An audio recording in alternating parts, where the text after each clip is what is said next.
What's good, YouTube? This is Boxingwave, and we are back with another video. Listen, this is not going to be my traditional breakdown that I do. I didn't do any film study, and for obvious reasons. This is a fight to see where Jermall Charlo is at, in his career. All right, Jermall hasn't fought in about 2.5 years. He is still the WBC champion at 160. But being that Jose is not ranked in the WBC, it's kind of like, it's not an exhibition, it's a real fight, but it's kind of like a comeback fight, just for him to get the feeling back, for Jermall to get back in the ring and just be active. All right, so I didn't think it was necessary really to study film and all of that stuff, simply because I don't know where Jermall is mentally. I don't even know if he knows where he's at, just based on what he said in his interviews and stuff like that. Second guessing himself, not really knowing if, he's ready to fight again. You know what I mean? But I just watched the press conference, which is kind of early in the week. It's Tuesday and the fight is on Saturday. It's going to be on Showtime pay-per-view. And when I saw the presser, the presser was cool. They just had the two main events, a co-main event and the main event there. They didn't have any of the other undercard fighters there. But what I will say is this. If Jermall is anything close to what he was on his best nights, which, I like to consider the fight with Sergey Deverenchenko the best of Jermall Charlo. I want to say J-Rock Williams is the best that we saw of him at 154. If he's anything like that, I expect him to win by stoppage. But if he is not himself, which I don't expect him to be, it could be a close competitive fight, especially off him coming off of not so good performance against Montiel. You know what I mean?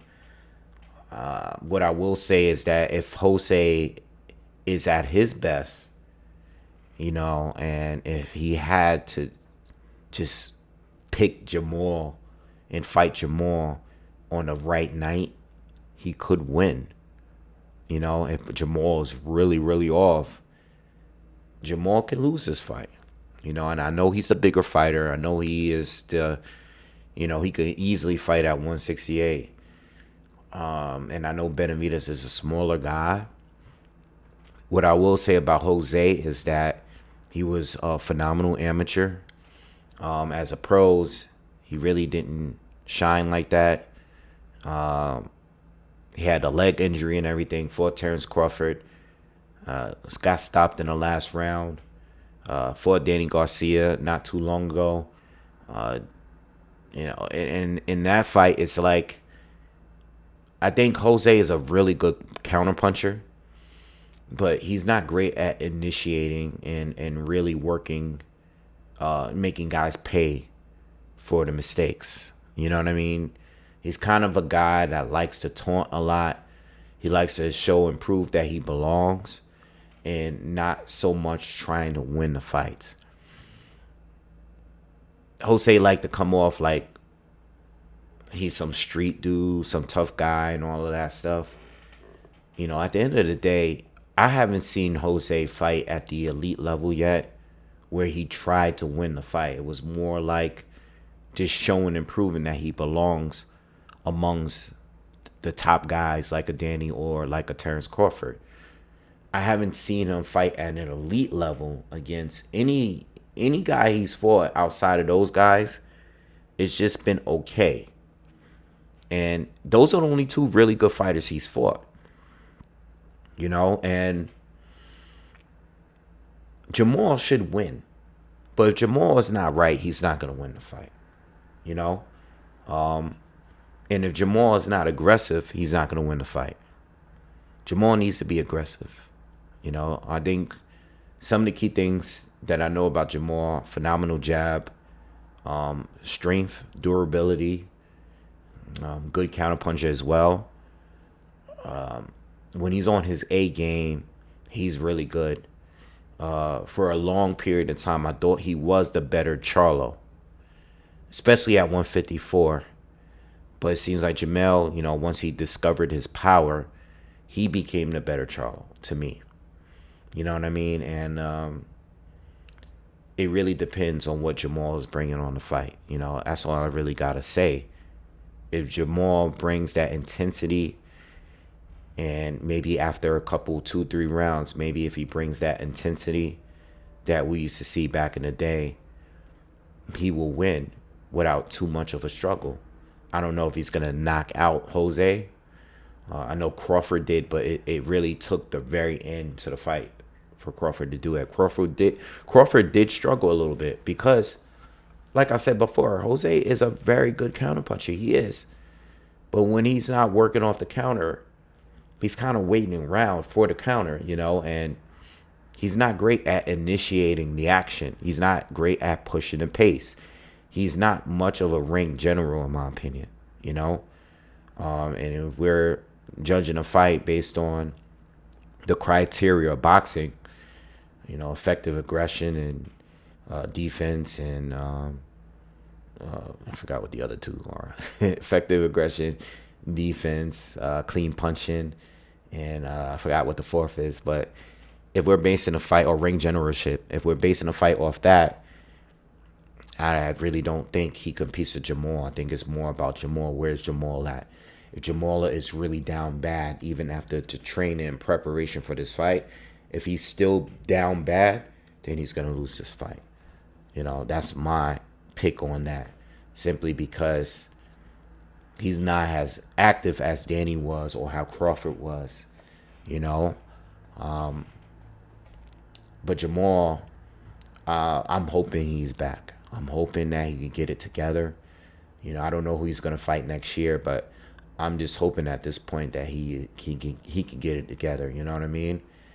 And him fighting the smaller, less successful Benavidez brother, it says a lot about why we're having this fight. So yeah, I'm not gonna do a breakdown. This is my thoughts on the fight. I'm just hoping for a good fight. I think it should be a good fight because the playing field is kind of even, being that Jermall is not at his best, and Jose is probably, I'm assuming he's going to look for the opportunity, and he needs to. Because you've had 2 fights where you didn't perform at the highest level.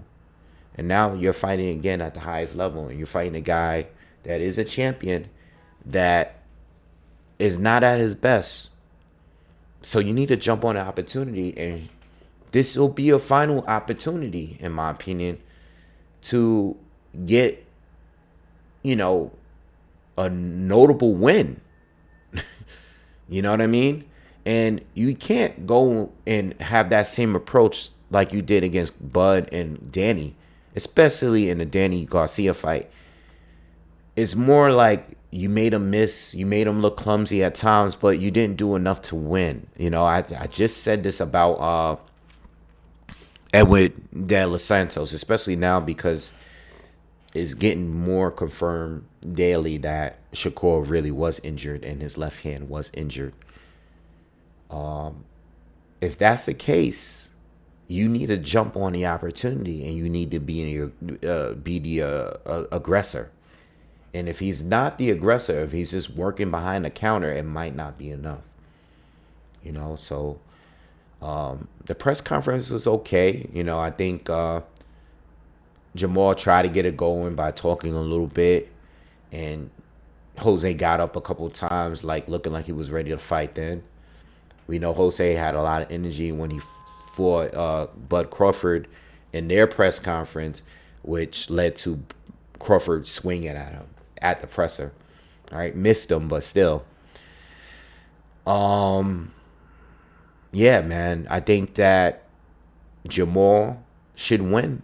But if Jermall is only half of what he used to be, he could lose this fight because he needs to be aggressive. But Jose needs to be aggressive too. He has to be. It can't be another fight where you're making a guy look bad. I mean, Jermall has been down bad. He's been down bad the last couple of years. Clearly, if you follow him on social media, you know, the inactivity, you're not fighting the very best version of him. So you need to jump on the opportunity. And for Jermall, hopefully he prepared and he had a good camp, and I hope he's ready to go. You know, and I hope he has intentions of performing, because if he does perform well, he could be matched up with some of the other really good fighters up at, or even at 160 still. You know, 160 is still up in the air. And then you have all the fights 168. You know, you have David, you have Plant, who slapped you. You have Plant. You could run that back and have that rematch with Caleb Plant. Or you never know. Maybe you'll land Canelo for Cinco de Mayo. You know what I mean? So I'll be here Saturday to cover the fight. And I'll be here tomorrow morning, give you my breakdown of Demetrius Andrade against David Benavidez. All right, so be on the lookout for that. Please subscribe to the channel, hit the thumbs up, and I'm looking forward to you guys' comments. I'll see you guys on the next one. Peace.